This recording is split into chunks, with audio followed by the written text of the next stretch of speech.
warahmatullahi wabarakatuh. Kaifahalukum soli-solihannya Ustazah. Semoga dimanapun kalian berada selalu dalam keadaan sehat walafiat. Amin ya robbal alamin. Oke, hari ini kita akan belajar tetap di tema 2, persatuan dalam perbedaan. Subtema 2, bekerja sama mencapai tujuan. Pembelajaran kedua, muatan SBDP, seni budaya dan prakarya. Sudah siap belajar hari ini? Oke, karena sudah siap, alangkah baiknya kita mulai pembelajaran hari ini dengan membaca doa terlebih dahulu ya. Sikap berdoa, kepala ditundukkan, tangan diangkat. Bismillahirrahmanirrahim. Rabbi zidani ilma, warzuqani fahma. Amin. Amin ya rabbal alamin. Oke, apa ya yang akan kita pelajari hari ini? Ya. Karena kemarin anak-anak sudah mempelajari tari itu apa sih gitu ya, dan juga mempraktekkannya. Hari ini kita akan mempelajari tetap tentang tari, yakni yang pertama unsur-unsur tari, yang kedua karakteristik tari tradisional, yang ketiga bentuk penyajian tari, dan yang keempat langkah-langkah pementasan tari. Kita ulas satu persatu ya. Oke. Pertama, unsur-unsur tari Nusantara. Unsur-unsur tari Nusantara ada 9. Diawali yang pertama yakni tema tari. Setiap tari Nusantara pasti memiliki tema. Tema yang diangkat biasanya beragam. Ada tema tentang hewan, tema tentang kehidupan masyarakat, atau juga ada tema tentang keagamaan ataupun kisah perwayangan, kisah Ramayana, seperti itu ya. Itu adalah tema-tema tari Nusantara. Ya, unsur yang kedua yakni gerak tari. Nah, saat sudah menentukan tema, pasti kita akan melakukan gerak tari atau olah tubuh ya kan?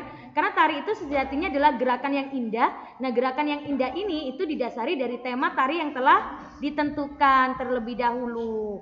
Oke, unsur yang ketiga yakni ruang gerak tari. Jadi kalau kita sudah membuat gerak tarinya, kita harus membutuhkan ruang juga. Bagaimana ruang gerak tari itu kita sediakan seperti itu. Kita membutuhkan ruang geraknya di mana? Dan ruang gerak ini berhubungan juga dengan unsur yang keempat yakni pola lantai seperti itu. Setiap gerak tari pasti memiliki pola lantainya.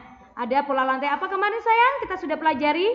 Ya, ada pola lantai horizontal, pola lantai melingkar atau lingkaran gitu ya, pola lantai melengkung dan sebagainya. Unsur yang kelima yakni iringan tari. Nah, saat kita melakukan gerak tari, rasanya hampa ya kalau tidak ada iringan tarinya atau iringan musiknya. Nah, iringan tari di sini juga bisa membawakan tari tersebut itu menjadi lebih indah seperti itu. Nah, selanjutnya setelah iringan tari, unsur yang keenam yakni busana tari. Nah, setiap penari saat menari mereka juga pasti menggunakan busana tari. Nah, busana tari ini pun juga menggambarkan tentang tema tari yang dilakukan seperti itu. Nah, setelah ada busana tari, ada juga unsur yang ketujuh yakni properti tari. Nah, seperti kemarin anak-anak sudah melakukan tari jaranan ya bagi yang solih. Di situ ada properti tari kan yang digunakan? Ya, karena tari jaranan propertinya kuda-kudaan. Bisa dibuat dari kemarin tuh teman-teman ada yang buat kuda dari kertas gitu ya. Bahkan ada yang sapu gitu ya dijadikan kudanya, nggak masalah. Yang penting ada properti karena memang properti tari itu sangat mendukung juga gerak tari. Nah, unsur yang ke-8 yakni tata rias. Nah, saat penarinya sudah memakai busana yang indah gitu ya, ada properti tarinya. Kayaknya kurang afdol ya kalau nggak pakai tata rias. Jadi tata rias ini juga akan mempertegas tema tari yang dibawakan. Nah, setelah tata rias kita juga butuh nih unsur yang terakhir yakni panggung pementasan tari. Nah, karena kita sudah melakukan gerak tari, bahkan memiliki pola lantai, iringan tarinya sudah ditetapkan. Rasanya kalau nggak ada panggungnya ya gimana tari itu bisa dikenalkan atau bisa diekspresikan. Jadi unsur tari Nusantara yang terakhir adalah panggung pementasan tari. Oke. Selanjutnya kita akan membahas tentang karakteristik tari tradisional Nusantara. Ini berhubungan dengan tugas kalian ya. Silakan buka tugas hari ini. Hari ini Ustazah akan membahas 5 karakteristik tari tradisional Nusantara. Karena tari tradisional itu kan lumayan banyak ya. Setiap daerah itu memiliki tari tradisionalnya masing-masing. Di sini Ustazah hanya akan mengemukakan 5 karakteristik tari tradisional saja. Yang pertama, perhatikan gambar. Ya, ini adalah tari piring. Karakteristik tari piring. Tari ini berasal dari Solok, Sumatera Barat. Musik pengiringnya yakni saluang, kabas, sarunai, dan lain-lain. Properti yang digunakan karena namanya tari piring, otomatis menggunakan apa sayang? Ya, pintar, piring atau mangkuk. Tari yang kedua yang Ustazah coba bahas, yakni tari tortor. Tari tortor berasal dari Toba, Sumatera Utara. Musik pengiringnya adalah gondang. Properti yang digunakan meliputi ikat kepala dan selendang. Oke, ada juga nih tari dari daerah kita sendiri. Ya, tepat sekali. Tari remo. Tari remo berasal dari mana? Ya, pintar, dari Jawa Timur. Musik pengiringnya biasanya menggunakan musik gamelan. Properti yang digunakan meliputi selendang, gelang kaki, dan keris. Oke, ini tari yang cukup terkenal ya di Indonesia maupun di mancanegara, yakni tari kecak. Ya, tari kecak berasal dari Bali. Musik pengiring tari kecak itu adalah suara manusia. Cak cak cak cak gitu ya biasanya ya. Kalian bisa melihat tari kecak ini kalau kalian berkunjung ke Bali atau biasanya mungkin di pusat-pusat kebudayaan. Kalau memang tari ini sedang ditampilkan, sering kok tari ini ditampilkan. Atau mungkin kalian bisa nih searching di Google kalau pengen lihat tari kecak itu seperti apa. Nah, properti yang digunakan untuk tari kecak ini biasanya meliputi sarung Bali dan ada ikat kepala atau udeng. Dan yang terakhir ada tari jaipong. Tari jaipong berasal dari Jawa Tengah. Musik pengiringnya adalah gamelan. Properti yang digunakan meliputi selendang dan biasanya ada bunga di atas kepala si penari. Nah, kita lanjut membahas yang lain, bentuk penyajian tari.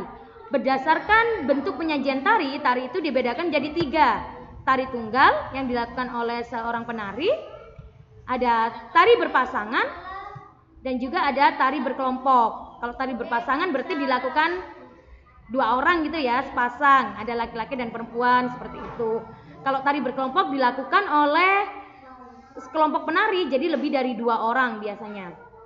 Contoh tari tunggal, tari jaipong, tari topeng kelana, itu adalah contoh tari tunggal. Dan tari berpasangan, contohnya yakni tari serampang 12 dan tari payung. Sedangkan contoh tari berkelompok yakni tari piring, tari kecak, dan tari lega-lego, dan masih banyak yang lainnya. Oke, sekarang kita akan belajar tentang bagaimana sih langkah-langkah pementasan tari itu. Langkah-langkah pementasan tari meliputi 4 tahapan. Yang pertama, persiapan. Nah, kalau kita mau mementaskan tari, kita harus melakukan persiapan. Persiapannya ini apa saja, Ustazah? Persiapannya ini meliputi pertama, kita harus menentukan terlebih dahulu. Kita mau menampilkan tari apa? Kita mau mementaskan tari apa? Kan tari itu banyak sekali ya, apalagi tari tradisional Indonesia gitu ya. Jadi kita harus menentukan satu tari dulu yang harus kita pentaskan. Dan setelah kita sudah menentukan tari yang ingin kita pentaskan, kita harus mencari tahu nih bagaimana gerak tari tersebut, iringannya seperti apa, memakai busana apa saja, ya kan? Terus propertinya apa, jadi kita harus siapkan. Dan yang kedua, yakni latihan, tepat.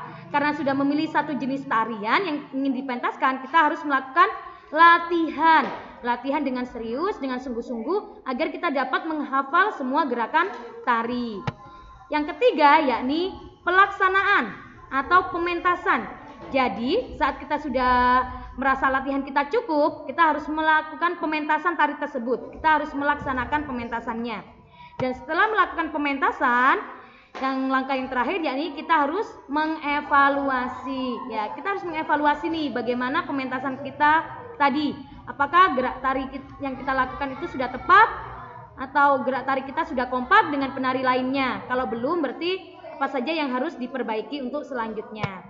Nah, untuk langkah-langkah pementasan tari ini kalian bisa baca di buku kalian di halaman 88 sampai 90. Oke, dibaca sayang ya. Mungkin sekian dulu pembelajaran kita hari ini.